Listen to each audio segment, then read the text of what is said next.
It's been a year now, a full year, and I only managed to drive about 1,000 kilometers on my M5 since I bought it. I took care of the car. I replaced all the oils, fixed some issues, and drove it only on sunny weather. Now, it's sitting here collecting dust. It all happened about a month ago. Out of nowhere, this dreaded message flashed on the screen. Since then, the car has been trapped here in my garage. In my last video, I did some diagnostics and everything seemed to point to a faulty injector, which is a relatively simple fix, but then things took a darker turn. Compression on every cylinder was low. In this video, I will find out whether there is truly something wrong with the engine or hopefully only my measurements were off.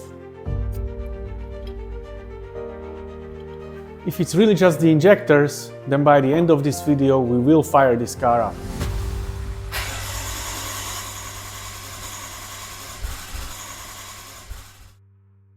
So after the last video, I ordered this borescope camera to be able to check cylinders, turbos and catalytic converters and any other places I couldn't reach easily. In the meanwhile, I decided I want to solve an oil leak, which was apparently coming from the turbocharge pipes. After closer inspection, it was apparent that the connecting hoses were cracked and very stiff. Now in typical BMW fashion, they are not going to sell you only these hoses, they want you to buy a whole new charge pipes, while one of them costs like 180 euros, so it's quite expensive. So instead of buying a whole new charge pipes, I bought these generic turbo hoses and new clamps. Now after measuring and cutting them to size, these fit perfectly and I'm happy I was able to resolve this for 30 euro instead of 300. While removing these inlet manifolds, I accidentally touched this nut on alternator with a wrench, causing a nasty spark. So I designed and 3D printed a cover because having a live terminal like this seems quite dangerous to me, so hopefully no more sparks. So now I'm reinstalling the turbo intake manifolds and also the charge pipes with new hoses and clamps. I also noticed that the PCV hoses were replaced before because they looked to be in good condition. Hopefully no more oil leaks from here. Okay guys, so it's the next day and you can see me smiling. Look what I found out yesterday.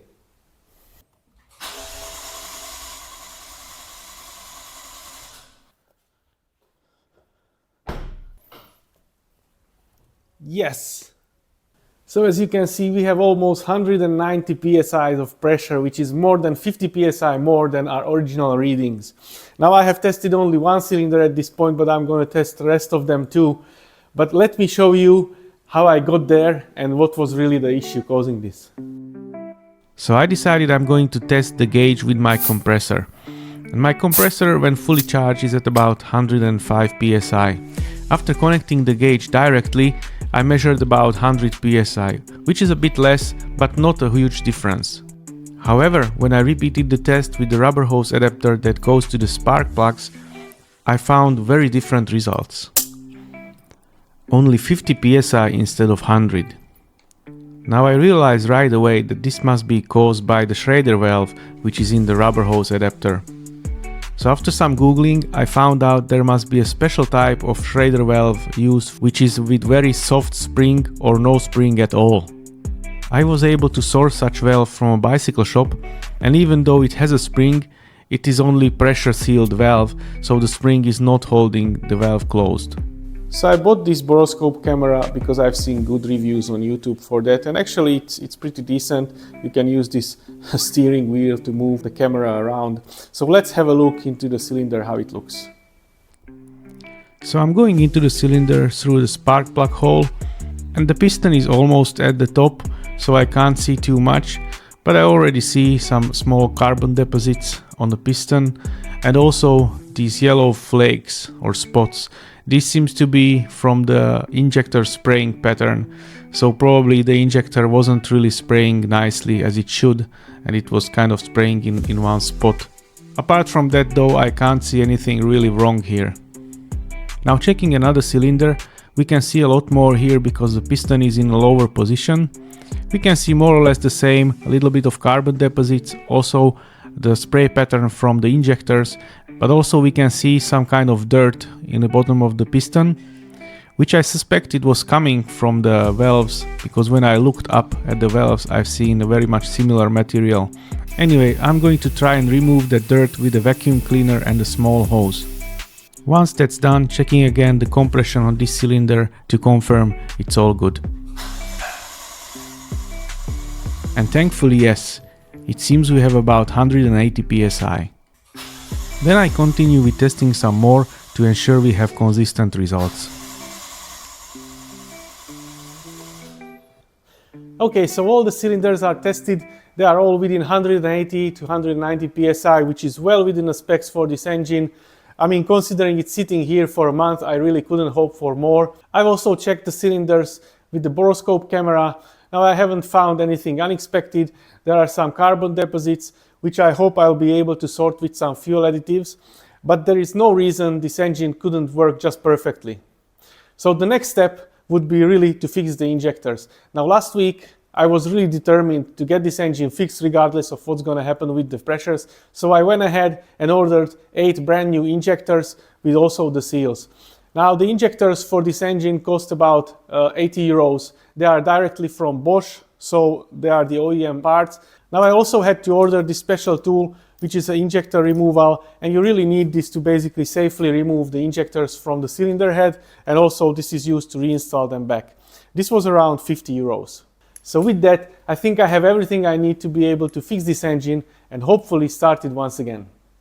In order to get to the injectors, I had to remove again all the wires to the DMEs and also then remove the whole wiring harness which goes to the injectors and the coil plugs. Now to remove that wiring harness you need to remove a couple of screws and then also loosen some of the hoses around it to be able to pull it aside. Once it's pulled aside, we get a pretty good access to the high pressure fuel rail, which is actually the next part that we need to remove. There are 3 bolts holding this fuel rail, and I'm using this small wrench to access them because there is not a lot of space. Make sure you use some plugs for injectors and fuel rail. As a next step, I can remove this plate holding the injectors, and given there is a lot of dirt in this area, I'm using a compressed air to clean it up a bit. As a next step, I can install the injector removal tool, which, as I found out, has damaged threads on one of the pullers. As it turns out, our Chinese friends sent me a used unit which someone damaged already. But anyway, I managed to fix the threads and pull the injectors out. Remember, when pulling these, you shouldn't require a lot of force because the injector should be able to come up pretty easily. Now here I'm using the camera with vacuum cleaner to clean up the injector seat, and then as a next step I'm using this yellow silicone plug to plug up the injector hole. Now I can use this stainless steel wire brush to clean the injector hole and the injector seat. Remember, only do this when you are able to plug up the injector holes, otherwise all the dirt would go directly into your cylinders. Now I'm using the screw to remove the yellow silicone plug, and after that I will use a piece of cloth on a screwdriver and I'll put some carb cleaner on it to clean the injector nozzle seat. Here I'm using the injector hole for the camera and then the spark plug hole for the vacuum cleaner to clean up any remaining small particles that may have fallen into the cylinder. Now that everything is clean, the next step is to install the injectors. Now looking at these Bosch injectors, they are the OEM supplier, and if I look closely, there were some design changes over the years, and they are now made in Turkey, not in Germany. After snapping on these decoupling elements, I can start reinstalling the injector back in its place. I'm again using the tool to install the injectors back, and looking at the other injectors, it seems they are correctly seated when the connector of the injector is at the same height as the spark plug hole opening. Remember, there is very little force required to put these in, so if they are not going in easy, something is wrong. Then I use the wrench to align the injectors properly for the bracket, and I just installed the bracket. The bracket needs to be tightened to 13 Newton meters. Okay guys, so 2 injectors are replaced, 6 more to go. There is a lot of cleaning involved and it takes quite a bit of time, but I want to ensure that there is no dirt getting into the cylinder. So let's get to it. When removing injectors 6 and 7, I realized I could use the hose from compression tester to connect my air compressor to the spark plug hole. This will create some pressure in the cylinder, which would ensure there is no dirt getting into the cylinder when I pull out the injector, because the air will be blowing the dirt outside. I used only about 40 to 50 psi, but it still helped to keep the dirt outside. The ISTA manual actually describes this procedure, but they also suggest to rotate the pistons to the TDC to ensure all valves are closed. I didn't really have a way to crank the engine at this point, but I thought even if some of the valves are open, I will still get some pressure in the cylinder, which will blow the dirt out. After another half an hour of cleaning and vacuuming with the camera, ensuring everything is clean, 2 more injectors were ready to go back in. Everything went really smoothly, there were no issues at all, it just all takes time.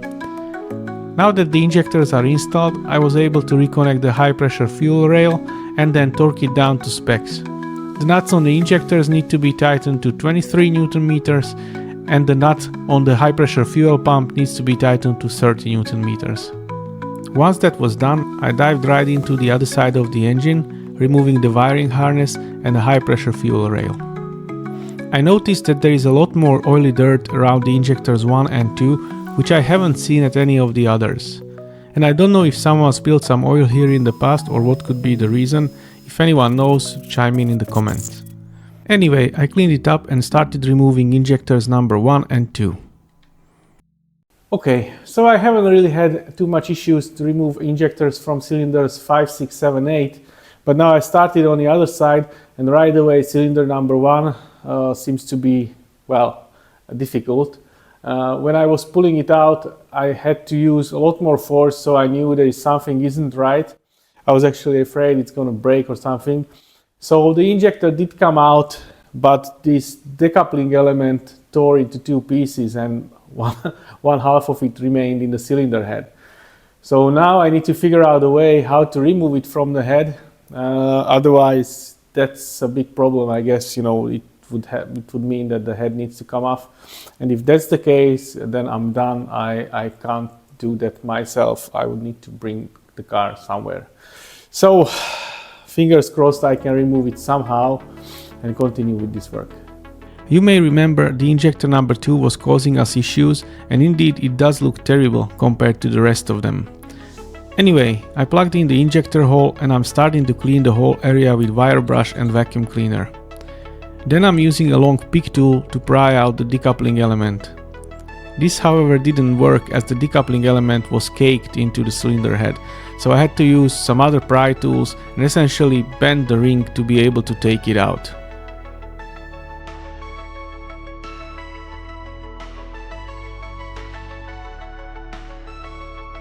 With that piece of metal out of the cylinder head, I felt confident to push through and take out the remaining injectors 3 and 4. In order to try and avoid having some issues with decoupling elements, I sprayed in some gasoline into the injector holes, hoping that it will help to release the injectors if they are stuck. Now I felt that one of the injectors was going worse than the other one, so I was kind of worried that it will again break the decoupling element, but thankfully it came out in one piece. Out of interest, I measured the resistance of the injectors again, and the new injectors have around 2 ohms, same as all the used ones, except injector number 2, which drops down to 1.4 ohm. I believe the coil in the injector may be damaged or something else could be wrong, but this is the only injector which was showing different values. Okay guys, so it's actually a couple days later now. The other day I managed to remove all the remaining injectors, thankfully no more broken decoupling elements.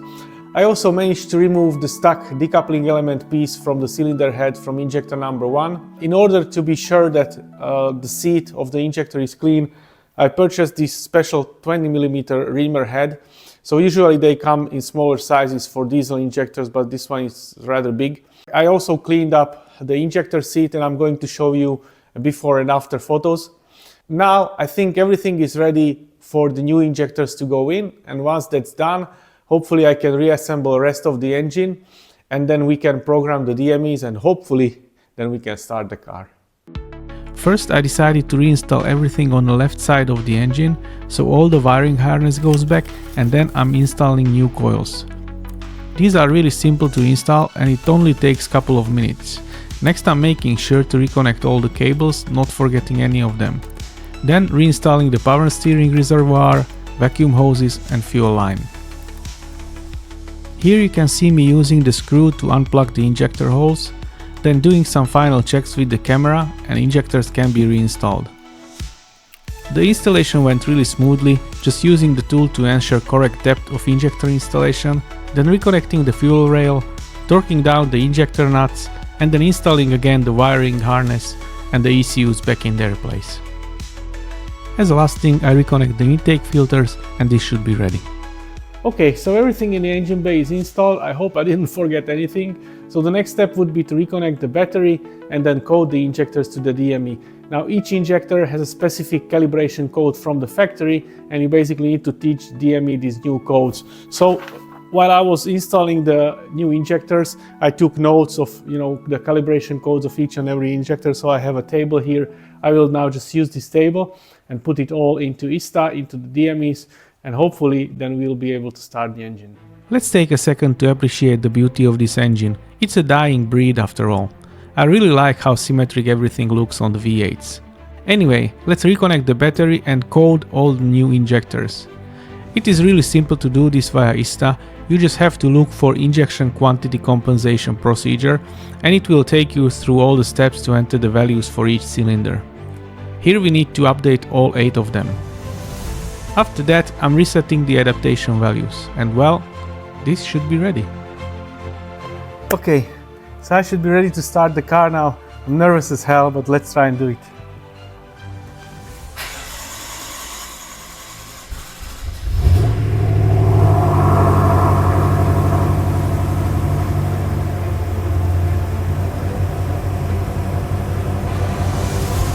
No error message. That's perfect. And the car runs relatively smoothly. Yeah? Definitely runs on all 8 cylinders, so that's perfect. I think we fixed it. To be honest, I'm surprised it started right away. Well, anyway guys, that's all I can do for now. But if you got to the end of the video, thank you very much for watching and see you in the next one.